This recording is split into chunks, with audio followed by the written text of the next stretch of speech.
자, 오늘의 웨스트민스터 신앙고백서 주제는 교회 권징이라는 주제인데요. 그 웨스트민스터 신앙고백서가 35장인데 33장까지가 최후의 어떤 그 부활에 대한 최후 심판에 대한 부분이고, 그 안에 우리 성령에 대한 부분이 미진에서 성령에 대한 부분과 첨가되어졌고, 또 한 가지가 더 이렇게 해서 전체 35장으로 되어 있는데요. 자, 권징, 권면과 징계, 줄임말이 권징 아니겠어요? 권면하다, 징계하다, 권징이라는 말이, 그래서 권면하고 징계하다 이런 의미인데, 자, 권징이라는 것은 그 목적이 뭐예요? 교리를 순수하게 유지하며 또한 성례를 거룩하게 지키는 데 있다, 보수하는 데 있다. 이게 그래서 매우 필요하다. 그래서 권징의 목적이라는 것은 교회의 영적 순결성을 안전하게 유지하려는 데 있다. 그러니까 교회라는 공동체는 세상에 있는 모임과 달라서 보통 우리가 거룩 그렇잖아요. 그러니까 레위기서 전체적인 주제가 거룩이지 않습니까? 그러니까 하나님이 우리를 향해서 하시는 말씀이 내가 거룩하니 너희도 거룩하라. 거룩을 요구하세요. 그러니까 거룩이라는 것은 구별됨이에요. 구별된다는 얘기입니다. 여러분, 하얀 콩만 있는데 검정 콩 하나 딱 들어있으면 금방 구별이 되죠. 하얀 백조들이 있는데 그 가운데 까마귀 하나가 딱 들어있으면 금방 표시가 나죠. 이런 것처럼 구별된 이 구별됨을 우리가 보통 거룩이라고 얘기하지 않습니까? 그러면 전에 여러분들은 그리스도인이잖아요. 그리스도인. 그럼 그리스도인은 세상 속에 어떤 존재여야 돼요? 구별된 존재. 뭔가 구별이 돼야 된다는 얘기죠. 근데 구별됨이 나쁜 쪽으로 구별되면 그 하나님을 욕먹이는 거니까 우리가 먹든지 마시든지 무엇을 하든지 다 뭐하라? 하나님의 영광을 위해서 하라는 얘기죠. 하나님의 영광을 위해서. 그러니까 하나님의 영광을 위한다는 건 뭡니까?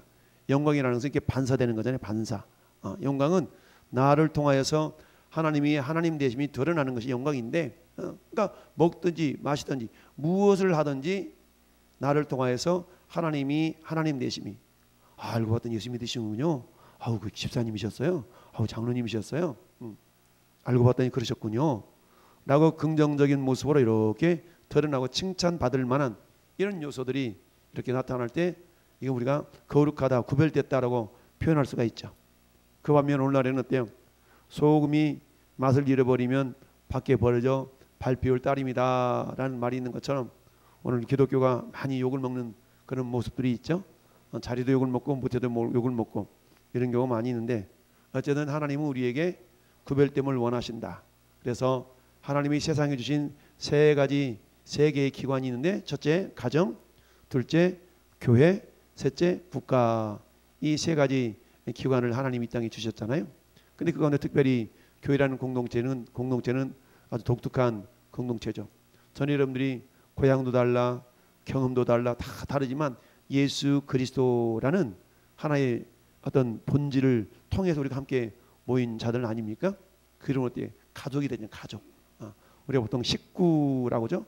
한 소대에서 나온 밥을 같이 퍼먹는 사람을 우리가 식구라고 얘기하잖아요. 그러니까 우리는 또 다른 말로 하면 권속, 식구, 권속 이렇게 표현하고 있는데, 어쨌든 그런 상태 가운데 우리를 하나님은 뭐하기로 원하신다? 구별되기로 원하신다. 거룩하기로 원하신다. 그래서 교회의 영적 순결성을 안전하게 유지하는데 그 목적이 있다. 그래서 권징에 대한 대상은 책벌 받아야 마땅한 죄를 범한 교회의 회원이며, 그 방법은 반드시 그리스도의 사랑에 정한 정신 안에서 시행되어져야 된다라는 얘기죠. 결국 사랑이 빠지면 안 되잖아요. 그러니까 사랑 안에서 해야 된다는 얘기죠. 자, 우리가 우리 자녀들을 책망할 때도 그렇잖아요. 막 감정이 들어가 버리면 이게 사람이 상하잖아요. 그러니까 자녀들 책망할 때도 사랑 안에서 이렇게 책망해야 되는데, 또 그렇지 못한 경우가 있잖아요. 막 스트레스 받고 그러면 막 자녀들한테 화를 푸는 경우가 많이 있는데, 그건 잘못되어진 거죠. 어쨌든 교회 공동체 내에서 이처럼 권면과 징계가 있을 수가 있는데, 오늘날에 교회에서 징계받았다라고 하는 사람 혹시 들어본 적 있으세요? 교회에서 나 징계받았어, 이런 경험 거의 없죠. 교회 내에서 징계받아가지고 당신 3주 동안 교회 나오지 마세요. 그러면 뭐라고 그래요? 성도들이 여기만 교회인가? 그렇게 가버리죠. 그러니까 우리 흔히 그러잖아요. 그러니까 목회자와 성도 간의 관계 속에서 목회자가 성도를 책망할 수 있는 관계는 어때요? 책망할 수 있는 관계는 그만큼 사랑으로 끈끈하게 맺어진 관계다라고 말할 수가 있죠. 근데 목회자가 성도를 책망하지 못한다. 이를테면 신앙생활 하는데 좀 잘못해. 어때 그따구로 신앙생활을 좀 잘 좀 못해? 이러면 어때 그걸 듣고 알았어요 잘할게요. 이러면 되는데 목사님이 삐졌어. 목사님 사랑이 식었어. 이러면서 막 이런다 그러면 이게 이제 문제가 발생을 해요. 그러니까 이 책망이라는 것은 어쩌든 성도가 믿음 안에서 좀 더 바르게 되어지고 전체적인 교회 공동체와 그리고 예수 그리스도의 어떤 영광을 훼손하지 않는 그런 목적을 두고 책망도 하기도 하고 좀 이렇게 권면도 하기도 하고 이런 거 아니겠어요? 그래서 흔히 이제 우리가 교회 내에서 가장 고단위의 징계는 뭐예요? 고단위 징계는 출교죠. 출교. 출교. 당신은 우리 교회 성도가 더 이상 돼서는 안 됩니다라고 출교하는 경우. 근데 요즘은 뭐 출교한다 그래서 여기 아니면 교회 없나라고 빙 다른 데 가버리죠. 예전에는 어때요? 다른 교회에서 이렇게 오면 이명서를 다 가지고 왔어요. 이명서 떼어가지고 이분은 이 교회에서 이렇게 신앙생활하다가 어떤 사유로 이렇게 이사 왔고 뭐 했고 이명서를 딱 떼어가지고 와서 이분이 이런 신앙의 이력을 가지고 신앙생활 했구나 라는 걸 추적해 볼 수가 있는데 요즘은 뭐 우리 목사님이랑 같이 얘기했던 것처럼 하도 프라이버시가 존중되는 사회다 보니까 뭐 그런 거에 대해서 자세히 또 알아보는 것도 그런 시대가 되어져 버리고 말았죠. 그러다 보니까 어때요? 교회 공동체 내에 자칫 잘못하면 이단이 들어오기도 하고 막 별의별 짓이 다 일어나잖아요. 아까도 전도하는데 그게 신천지인지 하나님 교회인지 아무튼 둘 중에 하나야. 둘 중에 하나인데 여자들이 치마 입고 이렇게 뭐 앙케이트 비슷한 걸 해가지고 사람들 인적사항 떼려고 평택역에서 이렇게 아줌마들이 두세 명씩 붙어가지고 지나가는 사람 붙잡고 막 인적사항 따려고 그러고 있더라고. 그러다 그랬죠. 저거 인적사항 주면 안 된다. 여러분 인적사항 주면 안 된다 막 그러고 얘기를 했는데 아무튼 저 배다리 저수에 있는 건너편에 있는 그 하나님의 교회죠. 하나님의 교회. 여기 있는 또 사람들은 왜 하나님이 아버지 하나님만 있냐? 어머니 하나님도 있어야 되지. 이렇게 또 가르치는데 또 먹혀 들어가는 사람들도 있어요. 그래서 막 와서 뭐 새언약이 어떠니 막 유월절이 어떠니 막 그러잖아요. 이러면서 막 하여튼 다양한 그런 많은 모습들이 있는데 그런 어떤 모습들 속에서 우리 그리스도인들이 잘 모르면 다 속아 넘어가잖아요. 속아 넘어가. 그래서 계속 강조하는 것 중에 한 가지가 우리 육체적으로 바이러스가 들어오면 우리 감기 들고 아프고 이런 것처럼 우리 잘못된 사이비 이단의 가르침은 영적인 바이러스와 똑같다. 영적인 바이러스가 똑같아서 여러분 영혼이 망가집니다. 우리 몸뚱아리야 죽으면 그만이지만 여러분의 영혼은 죽지 않기 때문에 영혼이 병들면 자칫 잘하면 저 지옥 간다 라고 얘기해도 이제 그게 이제 이 고지가 들어져야 되는데 그렇지 않는 것이 이제 문제이긴 하죠. 어쨌든 거룩이라는 것이 이처럼 구별되다라는 얘기인데 저는 여러분들이 어때요? 구별된 존재로서 나는 세상 속에서 구별된 존재로 인정받고 있는가? 인정받고 있는가? 우리 흔히 예수 믿는 사람들이 세상에서 구별되는 것 중에 한 가지가 뭐예요? 저 예수쟁이래 예수쟁이. 저 예수 믿는데 아직 술 안 마신대. 저 담배 안 핀대. 이런 것으로만 구별됨을 우리 나타낼 수가 있죠. 왜? 겉으로 보여지는 것이 그런 것들이니까. 그나마 그것도 없으면 어때요? 구별되지 않는 경우가 많이 있죠. 구별되지 않는 경우. 어쨌든 그런 모습들이 있어야 되는데 자, 오늘 말씀 속에서 권증에 대한 부분이니까 교회 공동체 속에서 권증을 행한다는 게 참 쉬운 일이 아니다. 보통 권증이라는 거죠. 권면하고 경계하고 이게 이제 대부분이죠. 그래서 뭐 당신은 이번 다음 주에 성찬식인데 성찬에 참여하면 안 됩니다. 여기까지가 이게 수찬정지라고 하죠. 그래서 권면하고 경계하고 더 나가서 수찬정지하고 더 나가서 교회에서 제적시키고 이런 어떤 단계가 있기는 한데 어쨌든 뭐 그런 단계까지 간다는 것은 뭔가 또 문제가 있을 수가 있는데 자, 반드시 그리스도의 사랑의 정신 안에서 이런 권증이 지켜져야 된다라는 얘기죠. 자, 3장 1절 보니까 같이 한번 읽어볼까요? 교회의 왕이요 머리이신 주 예수께서는 세속의 위정자와는 구별된 교회 직원들의 손에 아멘.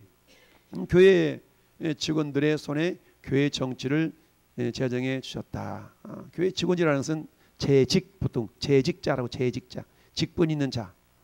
그래서 집사, 권사, 장로, 목사 뭐 이런 사람들이 전부 다 재직이라고 얘기하잖아요. 보통 재직이라고 하면서 재직회도 있고 그러는데, 뭐 작은 교회에서는 다 같이 함께 회의를 하기도 하고 그러는데, 어쨌든 하나님께서는 이 세속의 위정자와는 구별된 그런 교회 직원들의 손에 교회의 정치를 제정해 주셨다라는 얘기죠.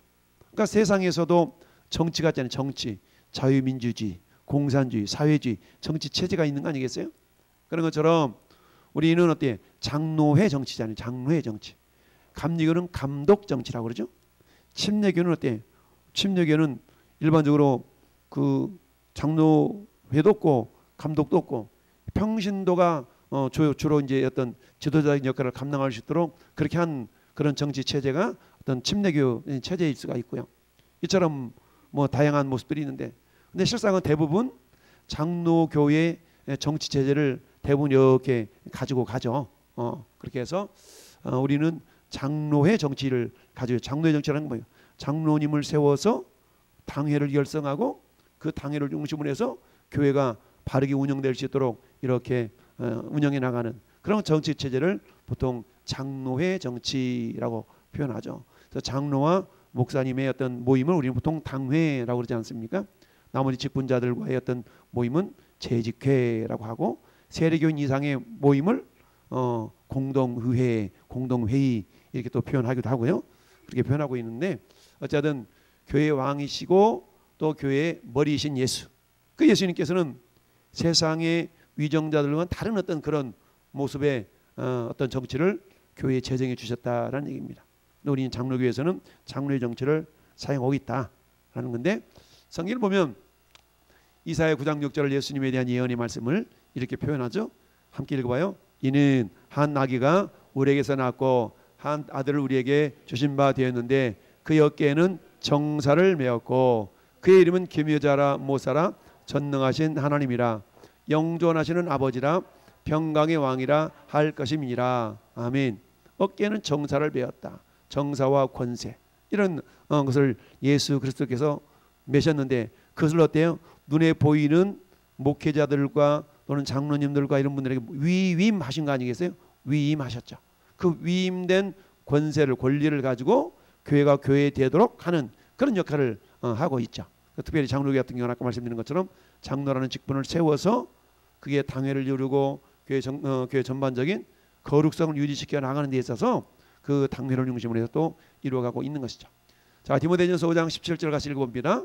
잘 다스리는 장로들은 배나 존경할 자로 알되 말씀 가르침과 수고하는 이들에게는 더욱 그리할 것이니라. 아멘.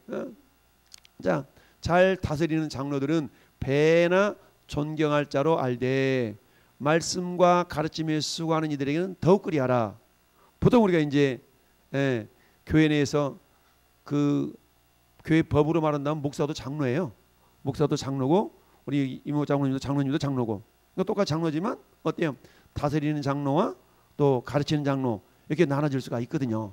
그러니까 다스리는 장로들을 배나 존경할 자로, 잘 다스리는 장로들을 배나 존경할 자로. 보통 장로 그러면 어른을 말하잖아요. 영어로 하면 엘더잖아요. 엘더. 그러니까 어른이에요. 어른. 나이가 많든 나이가 적든 간에 신앙의 깊이가 있고 신앙의 어떤 연륜을 가지고 교회가 교회되어지도록 하는, 그래서 장로님들은 특별히 목사님과 하나를 이루어야 돼요. 목사님과 한 몸을 이루어 한 마음을 가지고 교회가 교회되어지도록 하는 그런 중요한 역할을 감당할 수 있어야 되죠. 그런데 이제 또 자칫 잘못되어지는 그런 또 장로님의 어떤 생각들이 있는 경우가 있는데, 그런 모습들은 어때요? 목사님의 어떤 경쟁자로서 목사님을 막 어떻게 하는 어떤 그런 존재로서 이렇게 서려고 하는 그런 모습들이 있는 게 결코 성경적이지 못하죠. 그래서 장로라는 직분은 철저하게 목사님과 한 마음이 되지 않으면 안 돼요. 그래서 목사님과 한 마음이 되어져서 교회가 교회되어지도록 하는. 그러니까 이 장로님들의 어떤 모습들은 어때요? 자기들의 생각을 주장하는 것이 아니라 교회에 되어지는 유익을 위하여서 서로 생각을 맞춰가는 그런 역할을 감당하는 자가 장로님들의 어떤 역할이 되어져야 된다라는 얘기죠. 그래서 잘 다스린 자를 존경할 자로 여기라 배나. 그런데 말씀과 가르침에 수고하는 이들에게는, 말씀과 가르침에 수고하는 자는 목회자를 말하는 거예요. 수고하는 이들에게는 뭐예요? 더욱 그리하라는 얘기예요. 더욱 존경하라는 얘기죠. 그래서 어떻게 해요? 목회자들은 잘났기 때문에 존경하는 것이 아니라 하나님이 세우신 그 직분 때문에 그냥 존경으로 이렇게 섬겨드리는 거 아니겠어요? 그렇다고 해서 목사들은 나 목사니까 섬겨 이런 게 아니고 모범을 보이는 가운데 그런 모습들이 자연스럽게 나타나야만이 되겠죠. 자, 히브리서 13장 17절 우리 많이 묵상하는 말씀인데요. 같이 한번 읽어볼까요? 너희를 인도하는 자들에게 순종하고 복종하라. 그들은 너희 영혼을 위하여 경성하기를 자신들이 청산하지 않은 것 같이 하느니라. 그들로 하여금 즐거움으로 이것을 하게 하고 근심으로 하게 하지 말라. 그렇지 않으면 너희에게 유익이 없느니라. 아멘. 할렐루야. 자, 저기서 너희를 인도하는 자, 인도하는 건 교회는 일반적으로도 목회자니까, 그러니까 목회자로 하여금 목회 사역을 감당함에 있어서 즐거움으로, 자원함으로, 기쁨으로, 감사함으로 할 수 있도록 옆에도 협력하라는 얘기죠. 목회자가 개인적인 욕심을 채우고자 하는 그런 모습이 아니라면 교회가 교회되어지도록, 말씀이 되어지도록 이끌어가는 그런 상황 가운데서는 뭐예요? 협력자가, 동역자가 되어야 된다는 얘기죠. 그러면서 뭐 해야 되는 거예요? 순종하고 복종하라라는 얘기죠. 순종하고 복종이죠. 순종은 뭡니까? 순종은 내 생각과 그 생각이 일치될 때, 아 그렇군요, 네, 이게 순종이죠. 복종은 뭡니까? 복종은 내 생각과 그의 생각이 달라요. 그렇지, 뭐 하는 겁니까? 하물며 생각은 다르지만, 그러나 저분의 생각이 내 생각과 다르지만 뭐 틀릴 일이 있을까? 이러면서 받아들여주는, 이해는 안 되어지지만, 내가 동의가 되지는 않지만 하나님의 권위 아래서 내가 따라주는, 이걸 보통 복종이라고 얘기하죠. 자, 우리가 하나님의 일이라고 하죠. 하나님의 뜻이라고 얘기합니다. 여러분, 이사야 55장에 보면은 이사야 선지자가 그렇게 말씀하세요. 내 생각은 너희 생각과 다르다 라고 하나님께서 말씀하시죠. 그 차이는 얼만큼 차이나요? 하늘이 땅보다 높은 같이 내 길도 다르고 내 생각도 다르다라고 말씀하죠. 그러니까 하나님의 말씀이 이해가 되어지지 않을 때는 어떤 거예요? 설마 하나님이 나보다 못하랴 라는 마음을 가지고 우리 뭐 하는 겁니까? 복종하는 거죠. 하나님의 말씀이 이해되어질 때는 당연하게 순종이지만, 하나님의 말씀이 순종이 이해가 되어지지 않을 때는 어때요? 아, 이걸 순종해야 돼 말아야 돼. 그렇지만 하나님의 생각이 나보다 못하랴라는 마음가짐을 가지고 그 말씀 앞에 겸손히 따라가는 것을 우리가 복종이라고 얘기합니다. 그래서 하나님의 일, 하나님의 뜻은 순종과 복종을 통해서 이루어진다라는 걸 기억하면서 우리 이왕이면 어때요? 하나님 저에게 믿음을 주셔서 하나님의 말씀이 이해가 되어지고 믿음이 될 수 있도록, 믿어질 수 있도록 이렇게 기도해야 되겠죠. 그러니까 이왕 신앙생활을 함에 있어도 기쁨과 즐거움으로 자원하는 마음으로 그 일을 이루어갈 수 있어야 된다라는 얘기죠. 여러분, 우리 지난주일 설교 말씀 생각납니까? 하늘의 제자가 되자는 얘기죠. 하늘의 제자. 여러분, 천국의 제자가 되려면 어떻게? 천국의 제자가 되자 세 번째 항목 생각나요? 천국의 제자가 되기 위한 세 번째 항목이 뭡니까? 주인의식을 가지라. 주인의식. 주인의식을 가지자는 얘기입니다. 말씀의 주인이 되자. 천국 창고의 주인이 되자. 이게 뭐예요? 자발적이고 자원하는 마음을 가지라는 거거든요. 그러니까 우리가 하나님 일을 감당하는 그런 첫 번째 자세는 뭐예요? 자원하는 마음이에요. 억지가 아니라 자원하는 마음. 그래서 제가 비유로 그런 얘기를 했어요. 사장과 사장의 아들과 사장님과 종업원의 차이는 뭐냐? 종업원은 시간이 할 시간이네. 시간을 따지지만 사장님은 오늘 일 아직 덜 끝냈는데 분량을 생각한다는 얘기죠. 그러니까 사장님과 종업원의 차이는 이처럼 달라요. 마찬가지로 저는 여러분들 어떤 자세를 가져야 돼요? 사장님과 같은 자세를 가져야 된다는 얘기입니다. 종과 같은 자세를 가지면 안 되죠. 이게 뭐예요? 천국의 제자들의 모습이다라는 것을 지난주에 살펴보았습니다.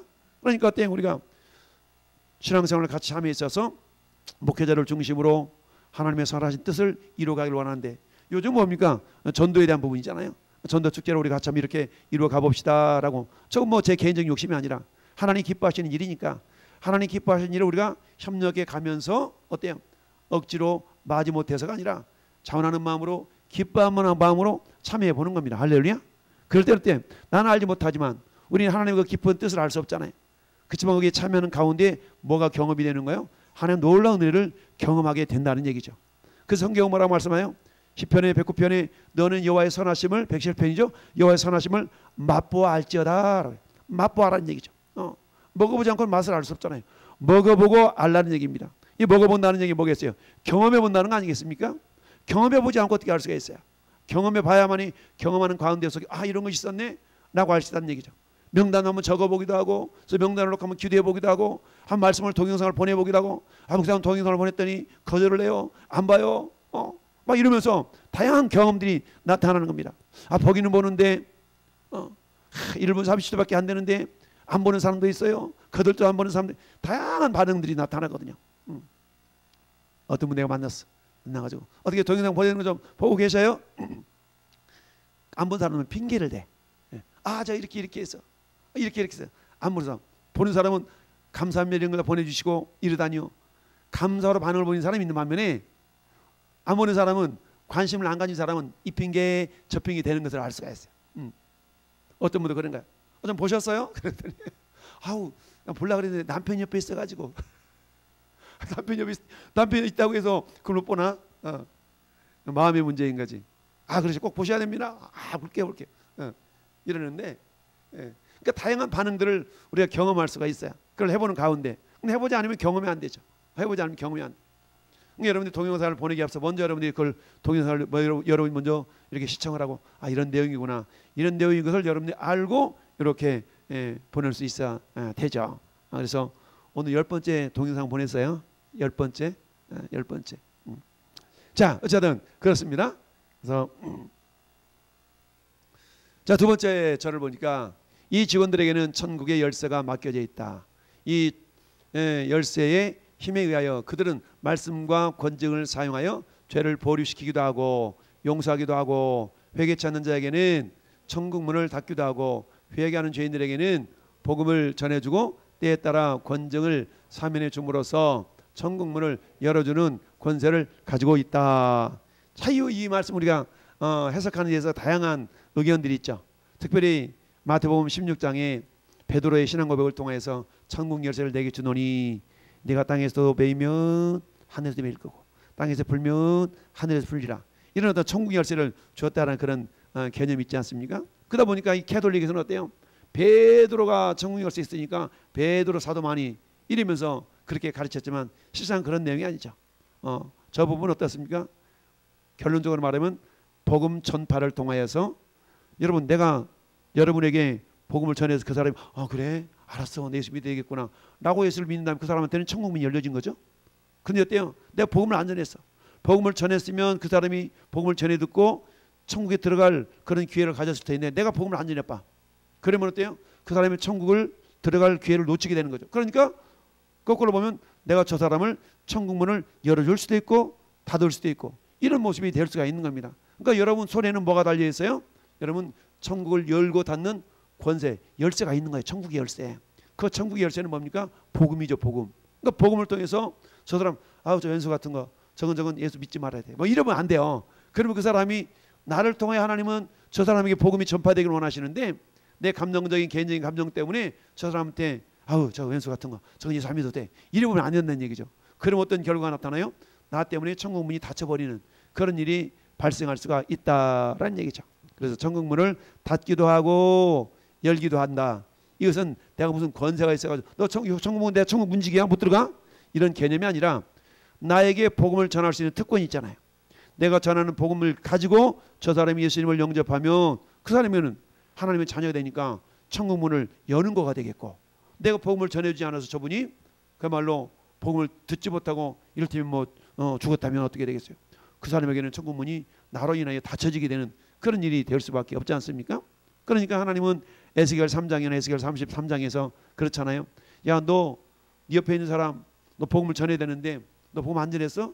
너 복음 안 전하고 그 사람이 망하면 그 책임 너한테 있어, 알았지? 뭐 이렇게 심각하게 또 우리 하나님 말씀하신 그런 장도 있잖아요.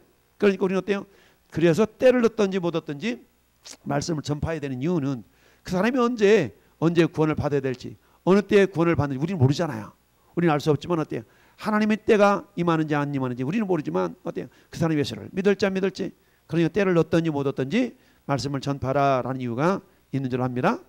자, 마태복음 말씀이었고요. 그래서 자, 요한복음 20장 23절만 읽어볼까요? 너희가 누구의 죄든지 사하면 사질 것이요 누구의 죄든지 그대로 두면 그대로 있으리라 하시니라. 저것도 같은 개념으로 우리가 이해할 수가 있어요. 자, 주 예수를 믿으라. 그러면 너와 내 집이 구원을 받으리라. 예수님이 당신의 죄를 사하셨습니다. 우리 전했다 칩시다. 그러면 그 예수님을 내가 영접하면 그 사람 죄가 사해지는 거잖아요. 근데 그 사람이 예수 믿기를 거절해. 그럼 그 사람은 어때? 죄 사함을 받지 못하는 거죠. 그러니까 내가 예수를 전하는 건 내 책임이에요. 내 책임. 너희가 누구의 죄든지 사하면 사해질 것이요 누구에게든지 복음을 전해서 그 사람이 복음을 받아들이면 그 죄가 사해진다는 얘기입니다. 누구의 죄든지 그대로 두면 그대로 둔다는 얘기는 나 복음을 안 전해버려. 너는 천국 가지 마. 그리고 복음을 안 전해버려. 그분 그대로 있는 거죠. 그러니까 그 사람의 죄를 사하는 권세와 죄가 사하지 않는 권세가 나한테 있을 수가 있다는 얘기죠. 왜 하나님은 나를 통해서 그 영혼에게 복음이 전파되기를 원하는데 내가 안 전해버려. 기분 나빠가지고 이럴 때면 그러면은 그 사람은 어때? 죄가 그대로 있게 될 수가 있다라는 얘기야. 그리고 우리는 어때요? 어쩌든 주님 마음을 품고 왜? 주님은 모든 사람이 구원받기를 원하신다고 그랬잖아요. 그 누구도 지옥 가는 것이 하나님 마음이 아니야. 그러니까 우리가 주님 마음을 품었다면 아유 그래 왼수 같은 거 그래도 천국 가야지 나가면서 복음을 전할 수가 있겠죠. 자, 교회 권증에 필요한 것은 필요한 범죄한 형제들을 교정하고 잃어버리지 않게 합니다. 결국은 뭐예요? 잃어버리지 않게 하는 거죠. 여러분 부모님이 자녀들을 책망하고 혼내키고 이런 것들은 뭡니까? 잘 하라는 거 아니겠어요? 너 그러면 집 나가. 그럼 어떻게 돼요? 엄마 나 집 나가라 그랬어요. 알았어. 지금 싸고 나가봐. 이게 뭐예요? 이거는 본심을 헤아리지 못하는 거죠. 가끔 얘기하는 것처럼 한번 고백할까요? 말이 그렇지 뜻이 그런가? 우리 가끔 그러잖아. 말이 그렇지 뜻이 그런가? 야 이놈의 자식아 너 엄마 말을 그렇게 거꾸로 들어? 청개구리가 그랬다는 거 아니겠어요? 청개구리가 엄마 말에 반대하니까 엄마가 죽어가면서 요번에 반대로 하면 나를 산에다 묻어주겠지. 그래가지고 마지막 유언을 남겼는데 야 아들 청개구리야 얘 엄마 나를 저 내가 물 옆에다 좀 나를 묻어다오. 그랬더니 이 청개구리가 마지막만큼은 어때요? 엄마 말대로 해야지라고 엄마 청개구리를 이 해변에다가 이게 강변에다 묻었다는 거 아니야? 그러니까 비가 올 때마다 엄마 청개구리 무덤이 쓸려 내려갈까봐 개굴 그랬다는 건 얘기했어요. 마지막 말도 엄마는 어때? 이 녀석 요번도 거꾸로 하면 나를 저 산에다가 잘 묻어주겠지? 이랬댔는데 마지막에는 내가 우리 엄마 말 들어줘야지 이랬다는 거 아니겠어요? 결국 뭐예요? 우리 권계의 목적은 돌아오게 하는 데 있다는 얘기입니다. 하나님 우리도 마찬가지죠. 우리에게 징계가 없으면 히브리서에서 뭐라고 말씀하고 있습니까? 사생자로 사생자. 데려다 기른 자식은 심하게 책망하지 못하잖아요. 아주 끈끈한 관계가 되기 전까지는 끈끈한 관계에 대해 막 책망하고 엉덩이 두드리고 이러면서 키워내는데 그렇지 못하면 우리 그렇지 않습니까? 그래서 신앙생활 하면서 목사님한테 한두 번 혼내킴을 좀 당하고 이런 사람이라야 서로 이렇게 끈끈한 유대감과 있는 관계다. 그렇지 않으면 저 변두리에서 왔다리 갔다리 하는 그런 신앙이 되면 안 되죠. 자, 그렇습니다. 뭐 결론 맺고요. 자, 요지압 읽어봅시다. 시작. 교회 머리이신 그리스도께서 교회 직분자들에게 천국의 열쇠를 맡기셨다. 아멘. 이 천국 열쇠라는 건 아까 말씀드린 것처럼 복음 전파의 능력입니다. 그래서 예수님을 믿어야 되는 이유. 우리 장로님 딱 누굴 만났어? 지금 장로님한테 천국 열쇠가 있어요? 누군가 옆에 친구가 있어. 그럼 친구가 천국을 가도록 해야 돼요? 그럼 어떻게 해야 돼요? 천국 열쇠를 써먹으려고 그러면 내가 그 친구를 예수 믿도록 할 수 있는 권세가 나한테 있기 때문에 야 친구야 너 예수 믿어야지. 됐어. 믿어야 된다니까. 됐어. 우리 목사님 믿으래. 이게 아니고 너 앉아봐. 예수를 믿는 세 가지. 자 여기 있다. 예수 꼭 믿는 세 가지. 첫째 잠을 자면 꿈에 새가 있듯이. 그 다음에 죽음 후에는 천국과 지옥의 세계에 있다. 야 미국 가려면 미국 가는 비행기 타야 되잖아. 천국 가려면 예수 믿어야 돼. 두 번째 네 인생 마음대로 네 마음대로 해야 돼? 그치 내 마음대로 안 되더라야. 왜 그런 줄 알아? 네 인생이 네게 아니기래. 네 인생 하나님 거야. 막 이러면서 그러냐? 그러니까 나 따라 기도해. 예수님 나는 죄인입니다. 막 이러면서 영접을 시키고 그 친구를 손잡고 막 기도해주고. 할렐루야. 우리 숙제 오늘 1원짜리 사장님한테 가가지고 장로님 실습 한번 해보셔. 야 이게 해도 돼요. 야 나 이 숙제를 해야 되는데 너 이리 봐. 친구 앉혀놓고 그러는 거야. 야 나 숙제 좀 해야 되는데 너 여기 잘 봐봐. 같이 읽어보자. 이렇게 하면서도 할 수 있어요. 그때는 보고해도 괜찮아. 보고 딱 보자. 야 너 이거 딸 읽어봐. 다 이러면서 친구들을 그렇게 해서도 입술을 열게 하고 예수님을 시인하게 하는 게 굉장히 중요하거든요. 그러니까 우리 장로님이 이번에 가가지고 슬슬 한번 해봐. 명함 가지고 와가지고 야야야 일어나 앉아봐. 우리 강사님한테 가가지고 이번에 한번 해보자. 오케이? 아멘. 숙제 검사할 거예요. 그러니까 이렇게 해서라도 그렇게 하는 거거든요. 저는요 저보다 2살 많은 형님한테 예수님을 영접했어요. 제가 대학교 1학년 때 고덕동 서울 고덕동에 있는 황금본가 황금성이라는 짜장면집에서 알바를 하는데 형님이 찾아왔어. 가지고 원탁 테이블 옆에 앉혀놓고 야 이렇게 예수님 영접해야 된다는 거야. 어떻게 하는 건데 나 따라 기도해. 뭐 어쩌고 저쩌고 그랬던 기억이 지금도 나요. 지금부터 35, 6년 전인데 그때 원탁 테이블 짜장면집 원탁 테이블에서 앉혀놓고 예수님 영접하라 그래고 따라했던 기억이 지금도 나. 그러면서 그래 너 영접했으니까 하나님 너 어디 계신 줄 알아? 몰라. 영접했잖아. 네 마음속에? 그래 네 마음속에 계셔. 이랬던 기억이 지금도 생생히 기억이 나요. 이런 거는요 굉장히 중요하거든요. 우리 장로님이 친구라고 할지라도 그렇게 하는 거야. 야 이러면 따라봐. 내가 요즘 숙제가 있는데 네 나 좀 도와줘야 돼. 숙제를 해야 되겠어. 그게 뭔데? 알아서 도와줄게. 이 옆에 앉아봐. 이러면서 딱 하면 입술을 띄는 것이 하나는 굉장히 중요하거든요. 그렇게 한번 숙제를 해보세요. 할렐루야. 그렇게 해서 야 너도 살고 나도 살고. 자 천국 열쇠는 말씀과 권징을 그 수단으로 한다. 권징의 목적은 범죄자의 교정, 범죄 예방, 오염, 제거, 신앙 고백의 옹호, 하나님의 진노 예방 등이다. 권징의 종류는 권고와 그 다음에 순찬이 아니라 수찬이에요. 수찬 정지, 출교 등이다. 크게 이제 3가지인데 교회 내에서 일반적으로 사용되는 것은 뭐야? 권고만 있죠. 권고만 있고 수찬 정지, 출교 등 이런 부분들은 실질적으로 뭐 거의 이루어지지 않고 있는데 그래서 권고는 이루어지죠. 권고. 그렇게 신앙생활 할 거야 진짜. 이 정도는 돼요. 근데 그것도 막 아무렇게나 하면 되지는 않지만 어쨌든 하나님께서 저는 여러분들을 제대로 된 신앙인으로서 하나님의 구별된 교회 공동체를 이루는 귀한 믿음의 사람들로 하나님 빚어가시게 해서 때로는 징계도 하시고 때로는 권계도 하시고 이렇게 한다는 얘기죠. 그런 가운데 어때요? 여러 가지 시련을 위하여 내가 잠깐 근심하게 되지 않을 수 없으나 오히려 크게 기뻐하도다. 이는 믿음의 시련이 인내를 만들어낸 줄 압니다. 인내를 온전히 이루라. 이는 대로 온전하고 구비하여 조금도 부족함이 없게 하려 함이라. 결국 어때요? 하나님 우리에게 주신 여러 가지 시련, 그 시련은 직접적인 권계일 수도 있지만 우리 스스로 깨닫잖아요. 하나님 제가 뭐 잘못한 거 있나요? 우리 어려움 당하면 스스로를 돌아보잖아요. 하나님 제가 뭐 잘못한 거 있나요? 스스로를 돌아보고 그런 것이 없는 것 같으면 그래도 더욱더 잘하려고 하고 이게 신앙인의 기본적인 자세예요. 그래서 꼭 누군가에 의해서 교회 공동체에서 뭔가 막 권고 이런 그런 부분들이 주어지지 않는다 할지라도 스스로를 늘 점검하고 살아간다 그러면 뭐 권계가 필요 있겠습니까? 하나님 앞에 더욱더 잘하려고 하는 그런 믿음 모습이 나타날 따름이지. 이런 모습들이 저와 이런 가운데서 나타나 하나님을 더욱더 기쁘시게 하는 하나님의 사람이 될 수 있기를 예수님의 이름으로 축원합니다. 아멘.